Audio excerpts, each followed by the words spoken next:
En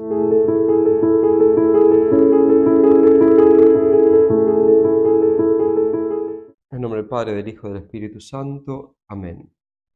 Ven Espíritu Santo, llena los corazones de tus fieles, enciende en ellos el fuego de tu amor. Envía tu Espíritu y serán creadas todas las cosas, renovarás la faz de la tierra. Oh Dios, que has instruido los corazones de tus fieles con la luz del Espíritu Santo, haz que guiados por este mismo Espíritu busquemos las cosas santas y gocemos siempre de su divino consuelo. Por Cristo nuestro Señor. Amén. Dios te salve María, llena eres de gracia, el Señor es contigo. Bendita tú eres entre todas las mujeres y bendito es el fruto de tu vientre, Jesús. Santa María, Madre de Dios, ruega por nosotros pecadores, ahora y en la hora de nuestra muerte. Amén. San Ignacio de Loyola, ruega por nosotros. En nombre del Padre, del Hijo y del Espíritu Santo. Amén. Me acompaña para esta plática una reliquia de San Ignacio, patrono de los ejercicios y creador de los ejercicios, y también San Luis Gonzaga, San Juan Berchmans y San Estanislao Kostka. Tenemos pares santos jesuitas acompañándonos para darnos inspiración. Vamos a hablar de la segunda parte de las reglas de discernimiento de espíritus que San Ignacio trae para la primera semana de ejercicios. Recordemos un poquito lo que ya dijimos en la primera parte. San Ignacio empieza describiendo el modo en que el buen y el mal espíritu se mueven con las almas, cuando las almas están creciendo o cuando las almas están yendo para abajo. Cuando un alma va para abajo, de pecado mortal en pecado mortal, es el rol del demonio, del mal espíritu, es darle ánimo para que siga en la misma dirección, ¿no? Con placeres aparentes, con imaginación. Y el Señor quiere poner obstáculos con el remordimiento. Entonces, en ese caso, el remordimiento es una cosa muy útil. Cuando el alma va creciendo, cambian exactamente los roles. Los roles son opuestos. Cuando el alma va creciendo, el Señor la alienta y el demonio la desalienta. Y es muy importante, recordemos lo que ya dijimos, esperar ese desaliento cuando uno está haciendo el bien. Mientras más bien uno hace, el demonio más se enoja con la persona y más trabajo va a poner para detenernos. Entonces no hay que aflojarle en ese momento. Y después explicamos qué es la consolación, esa paz interior, ese aumento de las virtudes teologales, esa visión más sobrenatural de la realidad que el Señor nos regala con su gracia y que nosotros no podemos provocar de ningún modo. Entonces, en esta segunda parte vamos a empezar con la cuarta regla que describe la desolación espiritual, que es exactamente lo contrario, como dice San Ignacio. Dice así: la cuarta de desolación espiritual. Llamo desolación todo el contrario de la tercera regla, donde describimos la consolación. Así como oscuridad del ánima, turbación de ella, moción a las cosas bajas y terrenas, inquietud de varias agitaciones y tentaciones, moviendo a la infidencia, a la falta de fe, sin esperanza, sin amor, hallándose toda perezosa, tibia, triste y como separada de su Criador y Señor. Porque así como la consolación es contraria a la desolación, de la misma manera los pensamientos que salen de la consolación son contrarios a los pensamientos que salen de la desolación. Es muy importante entender esta realidad de la vida del espíritu, que es la desolación, porque nos puede confundir muchísimo cuando uno de repente se encuentra así como San Ignacio describe y empieza a preguntarse por qué, ¿no? ¿Qué estoy haciendo mal o qué me está pasando? Como dijimos, las reglas son fruto de la experiencia espiritual de San Ignacio, una gran inspiración por parte de Dios, más un gran conocimiento de sí mismo, una capacidad de introspección realmente impresionante. Dieron como fruto esa combinación de las dos cosas, estas reglas, con la experiencia de San Ignacio. Y les leo una descripción que él hace de su estado de desolación para que nos sirva a nosotros cuando vamos por lo mismo. Dice así: acabada la misa y después en cámara, hallándome todo desierto de socorro alguno, sin poder tener gusto alguno de los mediadores ni de las personas divinas, mas tanto remoto y tanto separado como si nunca hubiese sentido cosa suya o nunca hubiese de sentir adelante, antes viniéndome pensamientos cuando contra Jesús, cuando contra otro, hallándome así confuso, con varios pensamientos, cuando de irme de casa y tomar una cámara locanda por evitar rumores, cuando querer estar sin comer, cuando comenzar de nuevo misas, cuando hacer el altar arriba y en ninguna parte hallando requiem, hallando descanso, con un deseo de dar fin en todo tiempo de ánimo, consolado y satisfecho en todo. Es impresionante, él lo escribe en su modo castellano antiguo, un poco raro, pero es claro lo que el santo estaba sufriendo. Llama la atención eso que dice pensamientos contra Jesús, como si nunca lo hubiese conocido. Bueno, eso es un fruto particular de la desolación. O sea, la desolación es oscuridad, así como la consolación es luz y es ánimo. La desolación es oscuridad y desánimo. Es perder el norte, el no saber para dónde vamos. Es como un sinsentido de toda la vida interior, al punto de estar tentado de pensar en contra de las cosas santas, e incluso el movimiento hacia las cosas terrenales y bajas. San Bernardo, aunque no lo llamaba desolación, ciertamente que lo experimentó y lo describe de este modo: ¿dónde están la tranquilidad del alma y el gozo del Espíritu Santo? Por eso soy perezoso para el trabajo manual, soñoliento para las vigilias, pronto a la ira, tenaz en el odio, indulgente con la lengua y la gula, tardo y obtuso para la predicación. Ay, visita el Señor todos los montes de alrededor y no se acerca a mí. Es muy claro cuando sentimos esto también. Y es algo por lo que el alma pasa. O sea, la desolación tiene efectos opuestos a lo que acabamos de decir, lo que dijimos en la plática pasada, en la primera parte de la consolación.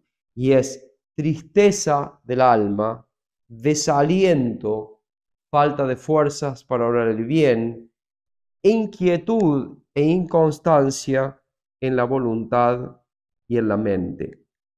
O sea, por el oro se purifica en el crisol y eso es lo que el Señor produce en nuestra alma. O sea, pensamientos contra la fe, pensamientos contra Dios, confusión, oscuridad. Eso es la desolación.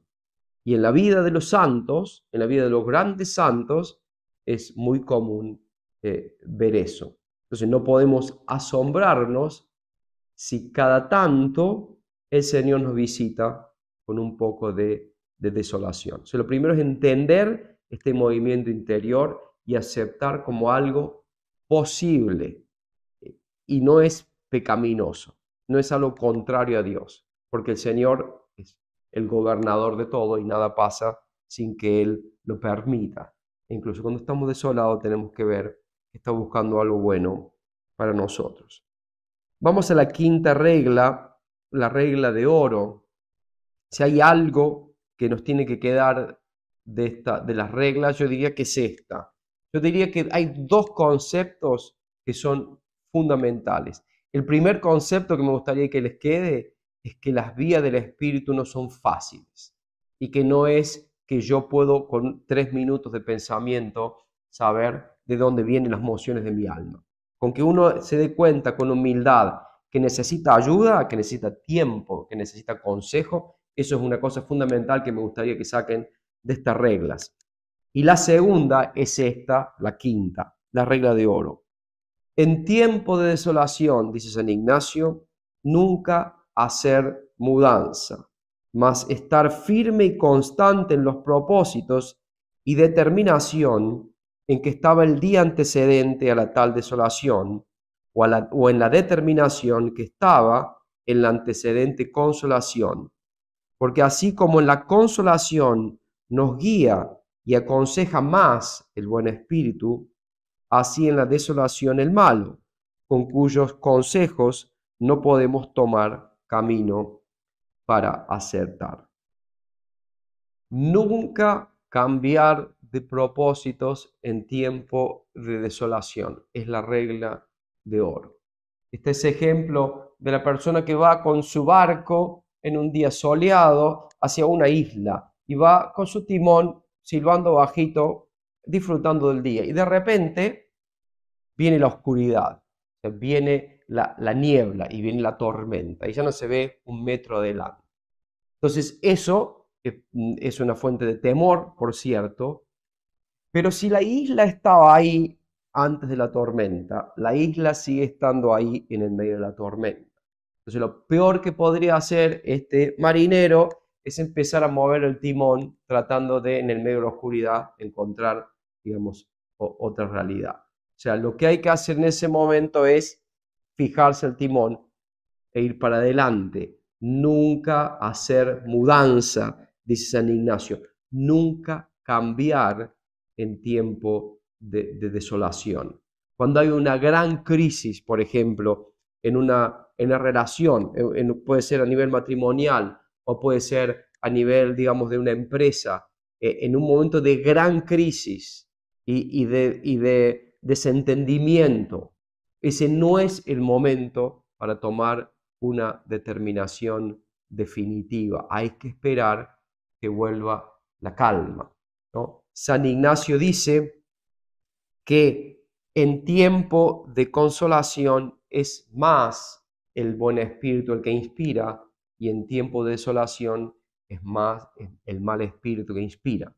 Esto es bien sutil, no vamos a entrar ahora, pero no siempre la consolación viene de Dios. Hay otras reglas que hacen, que completan, pero no es tan fácil. Podríamos decir en general sí, por eso él dice, en tiempo de consolación es más el buen espíritu el que inspira. Entonces, cuando estoy desolado, tengo que pensar que estoy influido más cercanamente por el mal espíritu. Entonces, lo último que puedo hacer es seguir esa inspiración del mal espíritu y cambiar mi propósito.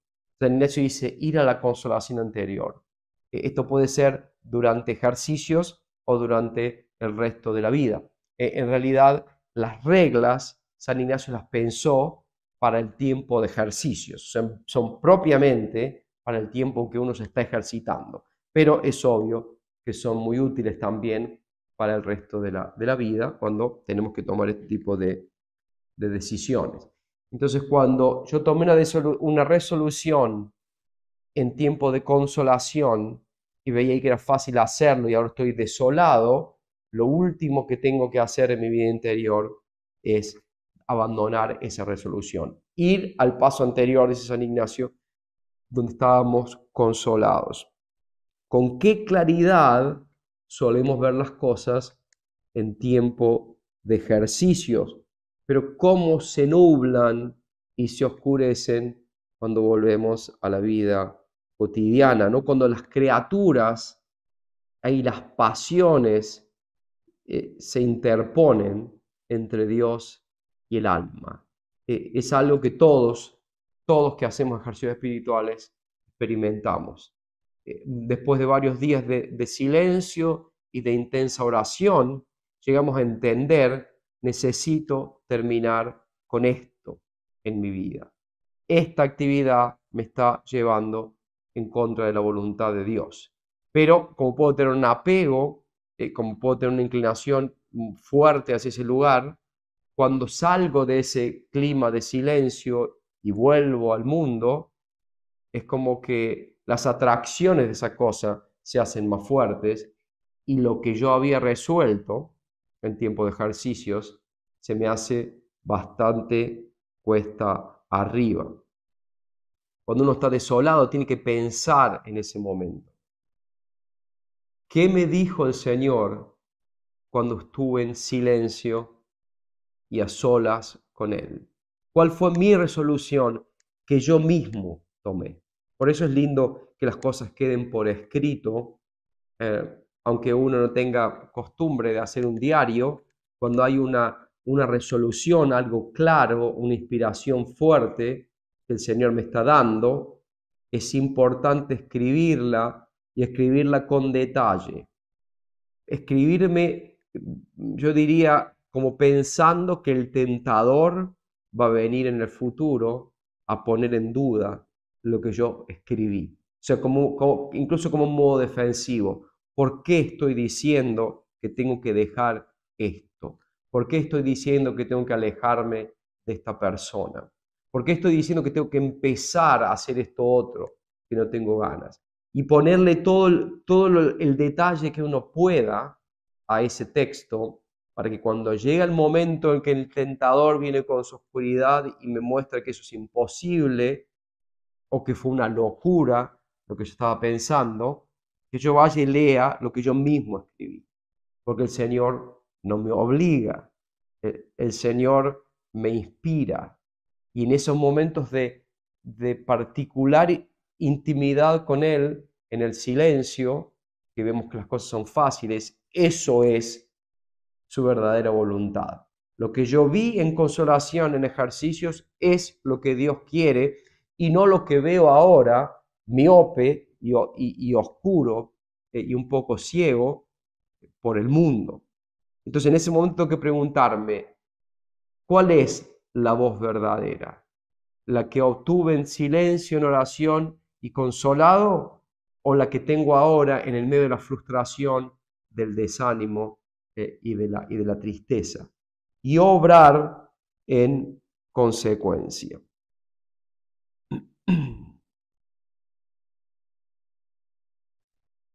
Vamos a la sexta regla. Dado que en la desolación no debemos mudar los primeros propósitos, mucho aprovecha el intenso mudarse contra la misma desolación, así como es en instar más en la oración, meditación, en mucho examinar y en alargarnos en algún modo conveniente de penitencia. Esta regla es la regla de la valentía y de la generosidad, ¿no? Que San Ignacio dice en la meditación del reino, haciendo contra, ¿no? Dice, no solo hay que resistir al adversario, sino que hay que derrocarlo, dicen en unas anotaciones, haciendo opósito per diametrum, hacer per diametrum contra la tal tentación.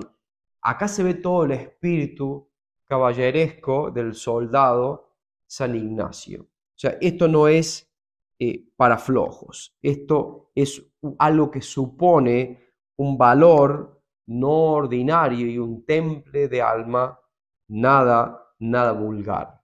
Es muy fácil de explicarlo, pero es muy difícil.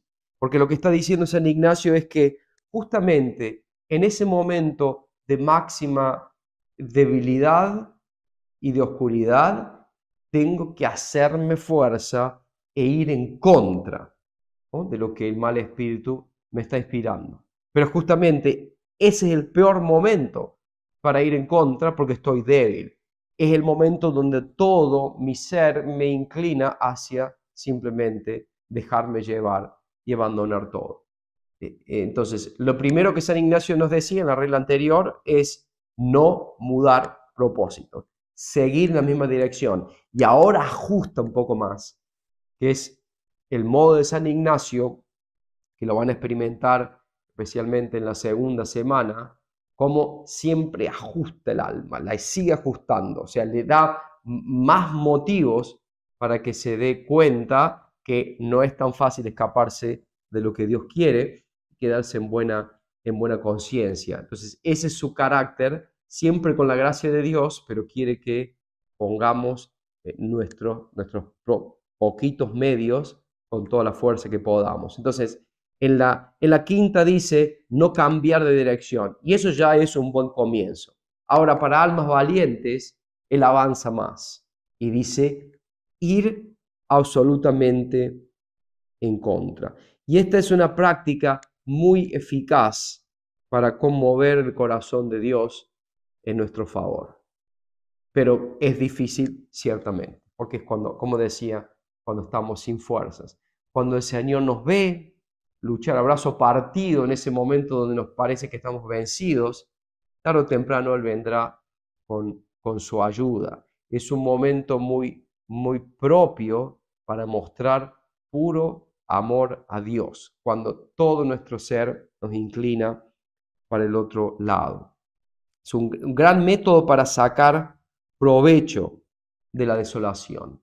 Y tenemos el ejemplo en Cristo nuestro Señor cuando estaba en el huerto, empezando su terrible pasión, en ese momento de grandísimo desolación, de grandísimo desánimo. El Señor se siente abandonado. Y dice San Lucas, entrando en la agonía, oraba con más intensidad. Ese es el ejemplo perfecto. Estaba en agonía, pero no se dejaba estar. Oraba con más intensidad. No podemos decir que para Cristo era fácil, en cuanto hombre, en ese momento, redoblar la intensidad de la oración cuando estaba entrando en agonía. San Ignacio experimentó estas desolaciones en Manresa, y él hizo esto mismo de la regla a un nivel que es más para admirar que para imitar, pero no nos está diciendo nada que él no haya hecho o que no haya experimentado. Y con la gracia de Dios, ciertamente que se puede. San Ignacio nos dice, en 3 lugares principales podemos mudarnos contra la desolación. El primero dice instar más en la oración, ¿no? Como el Señor en el huerto. Y entonces él dice, cuando uno está consolado, rezar la hora completa es muy fácil y uno preferiría rezar más. Cuando uno está desolado, es realmente difícil llegar a la hora. Por eso San Ignacio dice, uno puede alargarse en la oración. Cuando uno está tentado en dejar en 50 minutos y dice, bueno, total son 10, bueno, ahí hacer el oppositum per diametrum, hacer lo contrario, exactamente lo contrario a lo que la tentación me está moviendo. Voy a hacer 1 hora y 10 o 1 hora y 5 en vez de cortar la meditación antes, ¿no? O sea, moverse a más oración, cuando uno preferiría no hacerla. Dice, en mucho examinar, justamente para conocer la causa de la desolación, de dónde viene, y entonces así poder poner el remedio. Hay que ir a la regla 9, que ya vamos a comentar, es justamente para tratar de descubrir cuáles son las causas de la desolación y para hacer nuestra parte en ese momento en el que es difícil. Entonces, examinar eso. Y después también dice alargarnos en algún modo conveniente de hacer penitencia, justamente para mostrarle al Señor, para ganarnos su favor en el momento preciso en que lo último que haríamos es hacer alguna penitencia. O sea, esto realmente muestra el temple del alma y hay que pedir en la oración al Señor con insistencia su ayuda. Esto no es simplemente un ejercicio de nuestra propia voluntad, pobrecita, tan flaquita y sola e indefensa. O sea, para hacer algo de este nivel de heroísmo necesitamos una particular gracia del Señor y hay que pedirla. Vamos a la séptima.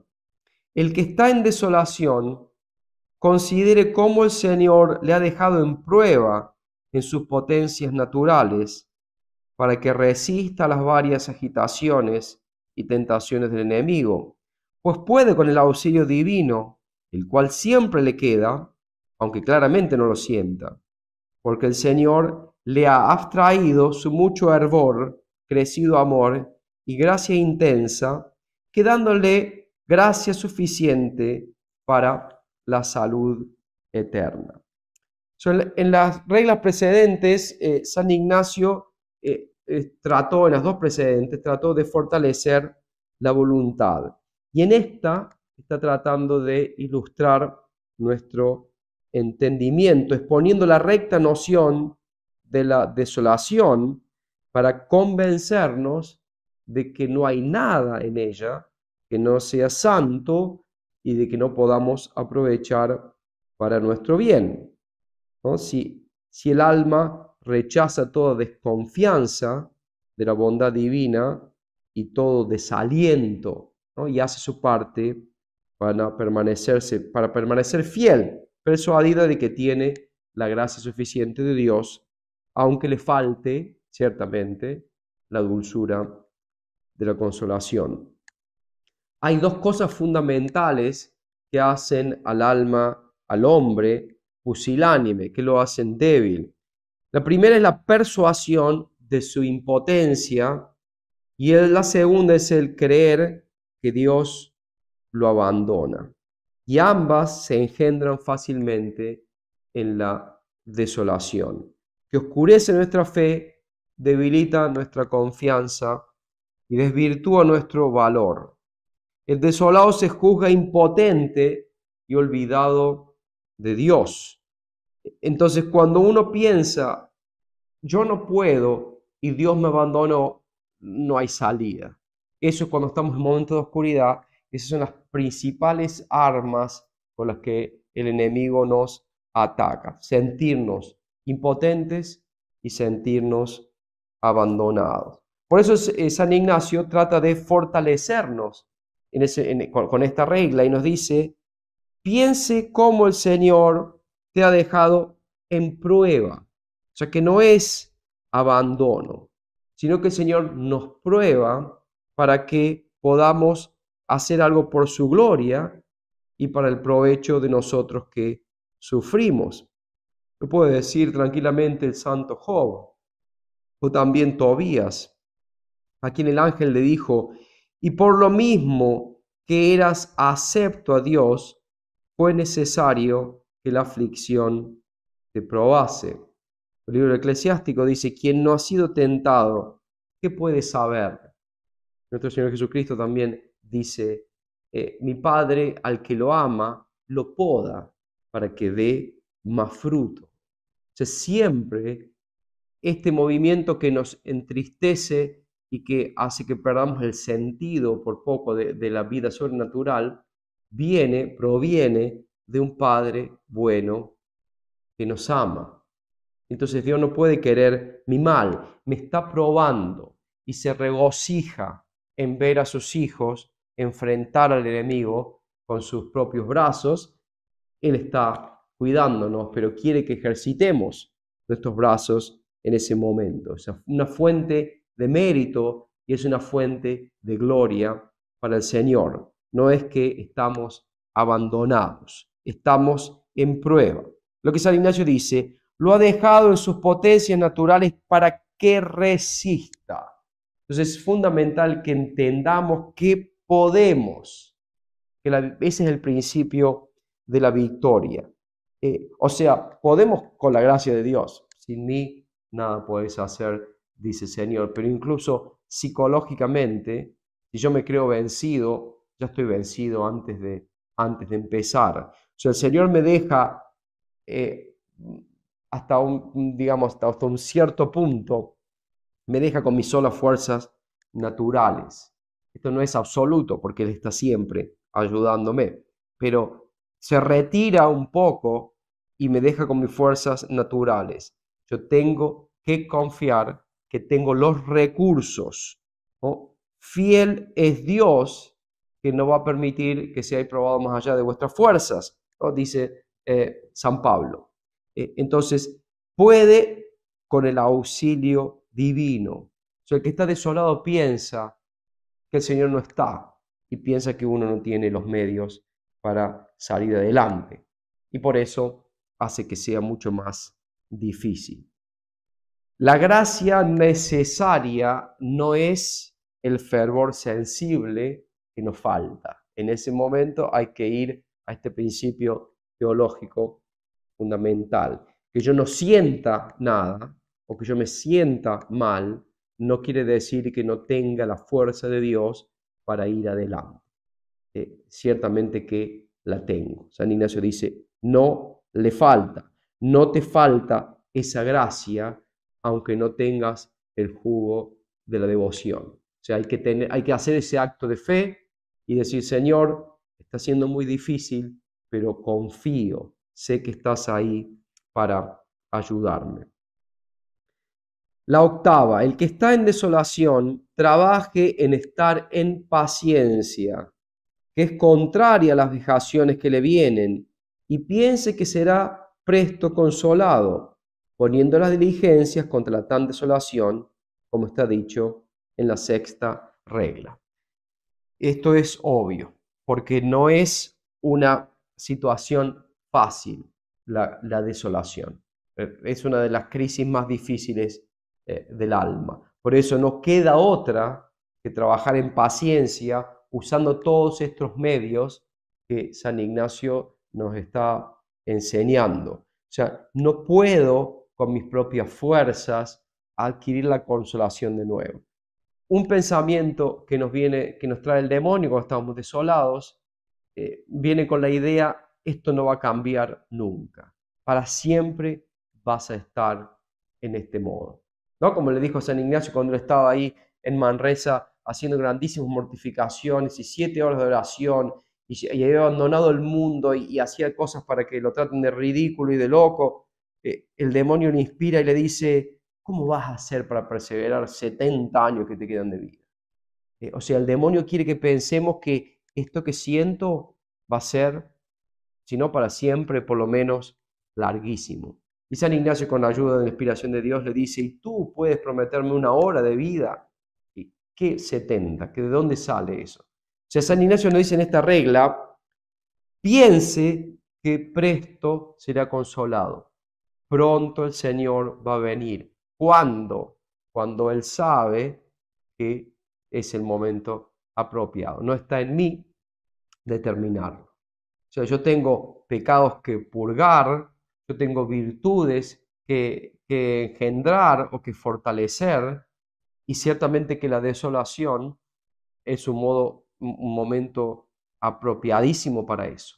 Y el Señor en su bondad me da ese campo de batalla para que yo me ejercite, pero no me va a probar más allá de lo que yo puedo dar. Entonces tengo que saber que el Señor vendrá de nuevo con la consolación.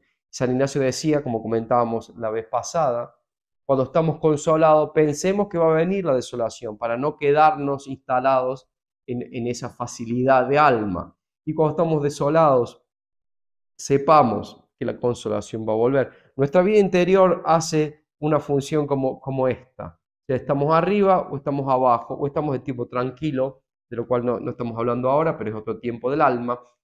Y eso depende del Señor y no depende de mí. O sea, yo puedo disponerme a hacer mi parte, pero no puedo obtener el resultado.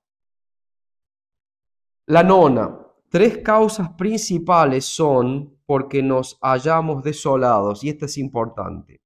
La primera es por ser tibios, perezosos o negligentes en nuestros ejercicios espirituales, y así, por nuestras faltas, se aleja la consolación espiritual de nosotros.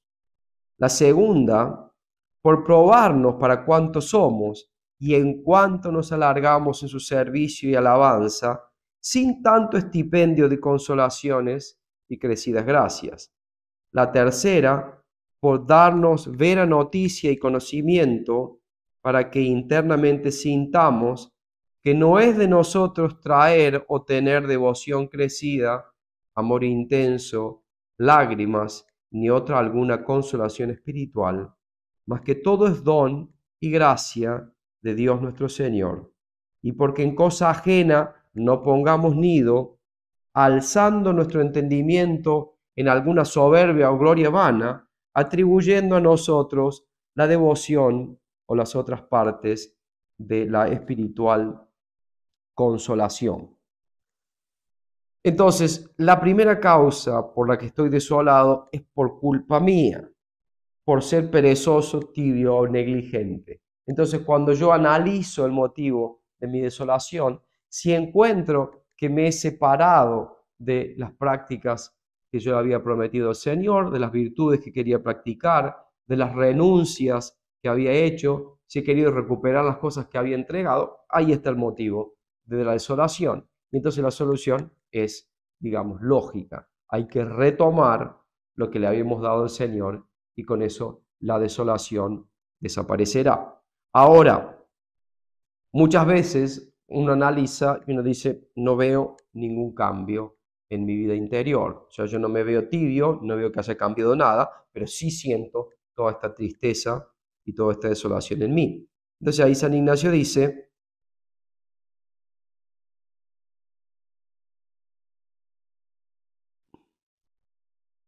la segunda, por probarnos para cuánto somos y en cuánto nos alargamos su servicio sin pago. O sea, lo que ya dijimos varias veces.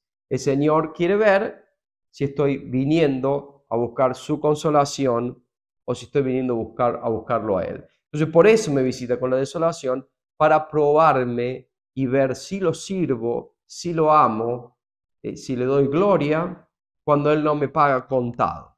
Entonces, el único modo que tiene de probar la rectitud de mi intención es quitar ese beneficio, porque mientras que lo tengo, somos tan egoístas por naturaleza que corro el riesgo de estar buscando los beneficios de Dios, los consuelos de Dios y no al Dios de los consuelos. La tercera, dice San Ignacio, para darnos vera noticia y conocimiento, para que intensamente sintamos que no es de nosotros la consolación. O sea, cuando yo estoy desolado, tengo clara la experiencia que no viene de mí la consolación. Porque haga lo que haga, no la voy a retener. Santa Teresa dice que sus monjas por ahí, habiendo tenido un poquito de consolación, no quieren ni moverse de la situación de que están en su banco para no perderla, como si fuese algo que yo lo puedo agarrar con mis manos y detener. Entonces, como somos un poco soberbios y creídos cada tanto, cuando estoy consolado puedo pensar que viene de mí, o que yo hice algo bueno, o tengo determinadas cualidades para estar consolado. Y entonces el Señor me quita la consolación y me muestra para que yo vea que no puedo y que no le robe la gloria a Dios. En cosa ajena no pongamos nido, sino y atribuyéndonos a nosotros las cosas que dependen del Señor y que son de Él. Esa es otro de los motivos, y es bueno tener esta regla presente exactamente cuando estamos desolados y ver si no viene de nosotros por nuestra flaqueza, ir a esos motivos y decir, ok, es lo que tengo que hacer en este momento. Como dice la otra regla, con paciencia reconocer que esto no es mío, que viene del Señor, y reconocer que es un momento de mérito y un momento de mostrar la rectitud de mi intención. Rápidamente las tres últimas reglas donde San Ignacio describe el modo, las tácticas del demonio. Y esto está en un video, no me van a poder tirar con las sillas, pero siempre me preparo para que me tiren con las sillas. Estoy citando a San Ignacio, las mujeres se enojan, pero es lo que él dijo, así que por favor, no me tiren con nada. La 12ª. El enemigo se hace como mujer en ser flaco por fuerza y fuerte de grado, porque así como es propio de la mujer, cuando riñe con algún varón, perder ánimo, dando huida cuando el hombre le muestra mucho rostro. Y por el contrario, si el varón comienza a huir, perdiendo ánimo, la ira, venganza y ferocidad de la mujer es muy crecida y tan sin mesura, de la misma manera es propio del enemigo enflaquecerse y perder el ánimo, dando huida sus tentaciones, cuando la persona que se ejercita en las cosas espirituales pone mucho rostro contra las tentaciones del enemigo, haciendo el opósito per diametrum.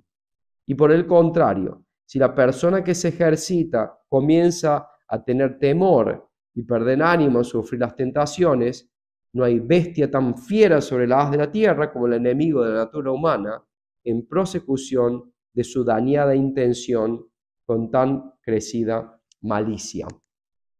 Fuera de chiste, la enseñanza es muy clara. El demonio es una criatura de Dios y es como un perro con una soga. No se puede mover un milímetro más allá de lo que el Señor le permite. Cuando uno le pregunta a un exorcista, ¿no le tiene miedo al demonio? Todos los exorcistas que conozco responden lo mismo. No, el demonio me tiene miedo a mí. No al exorcista en cuanto a persona, pero al poder de Dios que el Señor le da al exorcista. O sea, al demonio no hay que temerlo, hay que enfrentarlo. Por ejemplo, el ejemplo de San Antonio, que se fue al desierto y estaba solo. Imagínense una noche en el desierto, solo, en el medio de la nada, y llevaba una vida muy penitente. O sea, el demonio lo perseguía de un modo muy particular. Entonces una noche había toda una serie de monstruos y animales desconocidos haciendo grandes ruidos, rodeándolo en el medio de su soledad.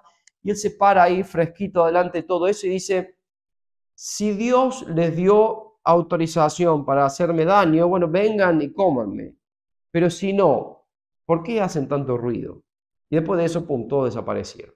Entonces, lo que dice San Ignacio acá es justamente no temerle al demonio, enfrentarle, mostrarle rostro, mostrarnos fuertes con la fuerza de Dios, no con la nuestra. Y cuando uno hace lo opósito un per diametro, si el demonio me tienta a que yo sea soberbio y yo haga un acto de humillación, el demonio no es tonto y dice, estoy perdiendo plata con esta técnica. Entonces se aleja. En cambio, si yo me hago como pollito mojado, chiquito, y creo que no puedo, y le doy al demonio un poder que en realidad no tiene, sin la autorización de Dios, entonces lo hago realmente una bestia que es imparable. O sea, es clara la enseñanza de San Ignacio en esta regla, hacerle fuerza al demonio, haciendo el oppositum per diametrum. La 13ª. Asimismo se hace como vano enamorado en querer ser secreto y no descubierto, porque así como el hombre vano, que hablando a mala parte requiere a una hija de un buen padre o a una mujer de buen marido, quiere que sus palabras y sus acciones sean secretas, y el contrario le displace mucho, cuando la hija al padre o la mujer al marido descubre sus vanas palabras e intención depravada, porque fácilmente colige que no podrá salir con la empresa comenzada. De la misma manera, cuando el enemigo de natura humana trae sus astucias y sus acciones al ánima justa, quiere y desea que sean recibidas y tenidas en secreto, mas cuando las descubre a su buen confesor o a otra persona espiritual que conozca sus engaños y malicias, mucho le pesa, porque colige que no podrá salir con su malicia comenzada en ser descubiertos sus engaños manifiestos. Y esto también es muy, muy claro. Cuando hay algo que siento que no quiero decir en dirección espiritual, por ejemplo, es lo primero que tengo que decir. Obviamente en confesión con mucho más razón. En confesión ocultar algo a sabiendas es un sacrilegio. Pero muchas veces pasa no en confesión, sino en el momento en que uno, durante ejercicios o en la vida normal, cuando está dando cuenta de su conciencia, está pidiendo auxilio o consejo, el demonio sugiere, no digas esta parte. El sacerdote no te va a entender, es muy difícil de explicar. y vas a ver que te va a decir esto o lo otro. Empieza a enredar nuestros pensamientos y nuestra mente para evitar que hablemos, ¿no? Y el ejemplo de San Ignacio es muy claro. Vano enamorado que quiere mantener esas suasiones, dice, esas sugerencias o esas persuasiones, las quiere mantener secretas, porque basta que el marido o el padre sepan para que se termine todo. Bueno, la aplicación es bien clara y concreta. Abrir el alma. Y si hay algo que no queremos decir, es lo primero que tenemos que decir. La 14ª. Asimismo se hace como un caudillo para vencer y robar lo que desea, porque así como un capitán y caudillo del campo, asentando su real y mirando las fuerzas a disposición de un castillo, le combate por la parte más flaca.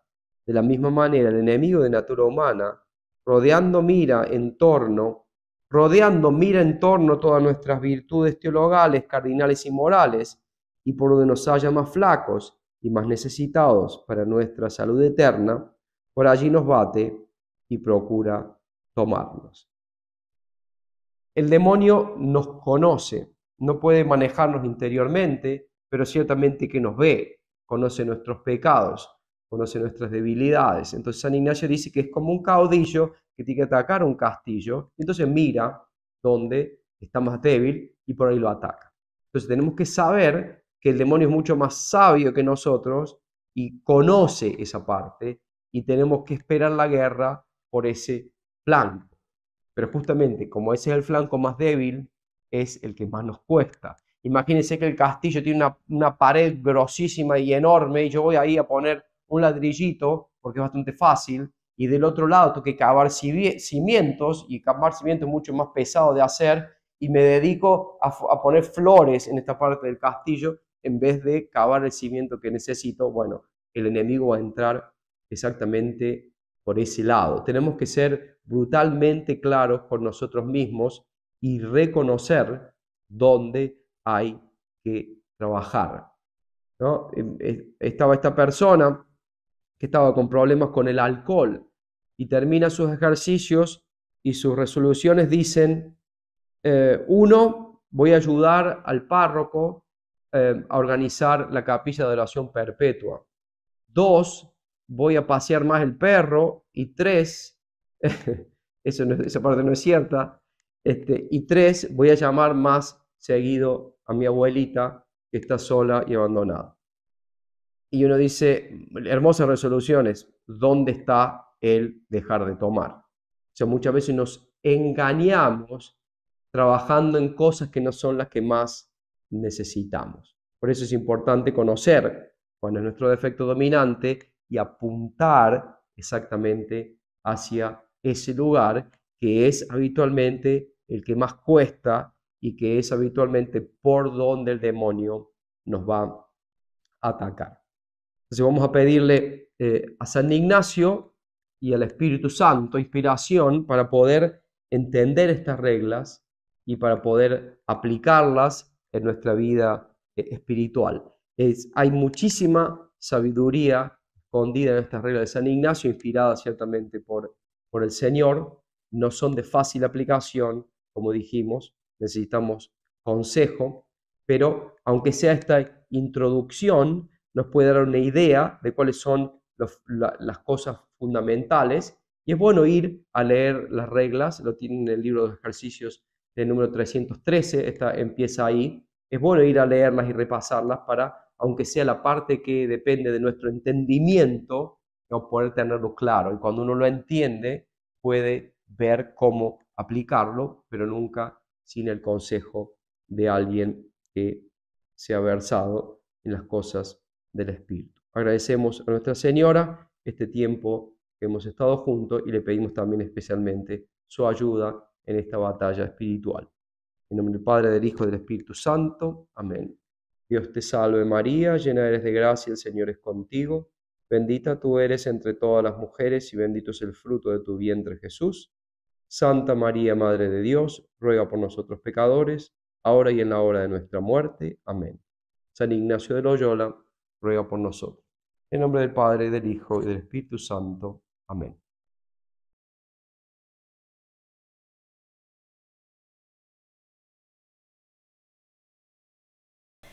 Material extra de los ejercicios espirituales con textos de Santa Teresa.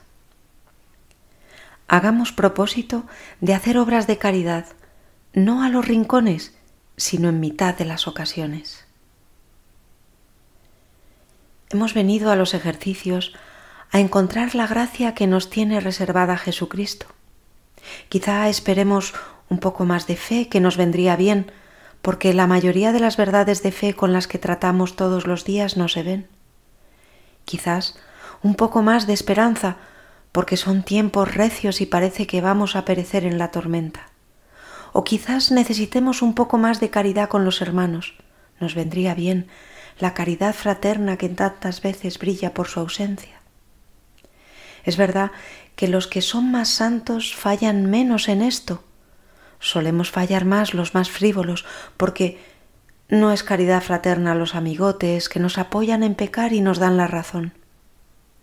Cuando no se reza, es más difícil acudir en ayuda de los hermanos, como notaba Santa Teresa. Yo lo miro con advertencia en algunas personas, que muchas no las hay por nuestros pecados, que mientras más adelante estén en la oración, más acuden a las necesidades de los prójimos, en especial a las de las almas que por sacar una de pecado mortal parece que daría muchas vidas. Pero también los más espirituales a veces dejan esta tarea sin hacer. Cuando yo veo almas muy encapotadas, cuando están en la oración, háceme ver cuán poco entienden del camino por donde se alcanza la unión y piensan que allí está todo el negocio. Que no, hermanas, no. Obras quiere el Señor, y que si ves una enferma a quien puedes dar algún alivio, no se te dé nada de perder esa devoción y te compadezcas de ella. Y si tiene algún dolor, te duela a ti, no tanto por ella como porque sabes que tu Señor quiere aquello. Y que si vieres loar mucho a una persona, te alegres más mucho que si te lo hacen a ti. Con palabras de San Juan de la Cruz: donde no hay amor, pon amor y sacarás amor. Debe ser una fraternidad entre hermanos que se vea desde fuera.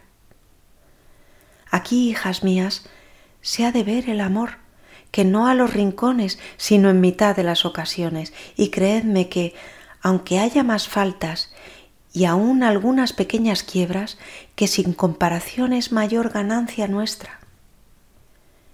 Es la virtud principal y de la que se nos va a examinar. En San Mateo: cuando el Hijo del Hombre venga en su gloria acompañado de todos sus ángeles, entonces se sentará en su trono de gloria y pondrá a los buenos a la derecha, los malos a la izquierda, y todos serán juzgados sobre el amor. San Juan de la Cruz dirá también: a la tarde te examinarán del amor. Qué grande es la influencia profunda, discreta, de los cristianos empeñados en ser perfectos. Estos son verdaderos entrenadores en el camino de la santidad y del apostolado. Todo el mundo les sigue. Son almas poderosas y radiantes a las cuales nunca se acerca uno sin sentir que se hace mejor. Por el contrario, qué responsabilidad contra la caridad la de aquel que es destructor de la paz, propagador del mal espíritu. Donde está la caridad está Dios. Debemos estar todos unidos en Cristo. En Él alegrarnos y estremecernos de alegría llamando al Dios vivo, y con un corazón sincero amémonos mucho los unos a los otros. Miembros de un único y mismo cuerpo, temamos el separarnos. Nada de palabras amargas, nada de disputas malignas, y en medio de nosotros permanezca siempre Jesús nuestro Señor. Oh, qué bueno, qué dulce habitar los hermanos todos juntos. Que la caridad que desea San Pablo a los tesalonicenses pueda, en fin, con la gracia de Dios, crecer cada día y abundar cada vez más en todos los corazones. En cuanto a vosotros, que el Señor os haga progresar y sobreabundar en el amor de unos con otros y en el amor para con todos, como es nuestro amor para con vosotros. Juan 23: para que le quieran a Él, nos tiene que querer a nosotros. Obras, caridad, amor, despertarse a eso, aconsejaba la santa. Solo quiero que estéis advertidas que para aprovechar mucho en este camino y subir a las moradas que deseamos, no está la cosa en pensar mucho, sino en amar mucho, y así lo que más os despertare a amar, eso haced. Durante un tiempo la santa vivía dispersa, en un estado de tibieza sin remedio, en medio de distracciones por meterse en las ocasiones. Se conformaba con ir tirando, cumplir las normas de la casa, pero ni un paso más, como la mayoría, y aparentar lo que no vivía en su interior, situación también muy peligrosa. Me contentaba con andar como muchos, rezar lo que estaba obligado y quedarse en las buenas apariencias, una pena. Ella era consciente y por eso mismo se entristecía y lloraba, pero al no evitarlas, seguía sin poder cambiar, en desolación continua. Seguía dividida entre Dios y el mundo. Hace también referencia a las amistades que trataba, pero no se enmendaba. Me acordaba los regalos que el Señor me hacía en la oración y veía cuán mal se lo pagaba. No lo podía sufrir y enojábame en extremo de las muchas lágrimas que por la culpa lloraba cuando veía mi poca enmienda, que ni bastaban determinaciones ni fatiga en que me veía para no tornar a caer en poniéndome en la ocasión. Estaba todo el daño en no quitar de raíz las ocasiones y en los confesores, que me ayudaban poco, que a decirme en el peligro que andaba y que tenía obligación a no traer aquellos tratos. San Ignacio, en la regla 9, dice: las causas principales por las que nos hallamos desolados, la primera es por ser tibios, perezosos o negligentes en nuestros ejercicios espirituales, y así, por nuestras faltas se aleja la consolación espiritual de nosotros. Es para tomarlo muy en cuenta ahora en los ejercicios. Poco a poco este estado va cegando la conciencia del cristiano y de continuo se quiere excusar y tapar las propias faltas, incluso llegando a juzgarse falsamente y a considerar como leves faltas graves sin ver la gravedad de las imprudencias en la que culpablemente se mete. Cuando se toma en serio la vida espiritual, si no se pone un gran empeño en evitar a las personas que nos hacen recaer, en evitar las situaciones que nos ponen en esta disposición y que conocemos por experiencias anteriores, y si no evitamos los lugares relacionados con el pecado, no nos extrañe que no hagamos nada en orden a la santificación, a la conversión. Es más, que estemos incluso retrocediendo bastante. Mirad por amor de Dios, si queréis ganar este temor de Dios, que va mucho a entender cuán grave cosa es ofensa de Dios y tratarlo en vuestros pensamientos muy ordinario. Es menester andar siempre con mucho cuidado y apartarnos de todas las ocasiones y compañías que no nos ayuden a llegarnos más a Dios. Huir de donde hubiere pláticas que no sean de Dios. No nos engañemos. Esta es una razón por la cual muchos no progresan nada en la vida espiritual. Y esto no lo quería Dios ni para esta monja que vivía sin evitar ocasiones, ni lo puede querer para nosotros, sabiendo que espera lo contrario. Porque, además de huir de las ocasiones de pecado, debemos hacer todo lo posible para alejar el peligro. Ave María y adelante.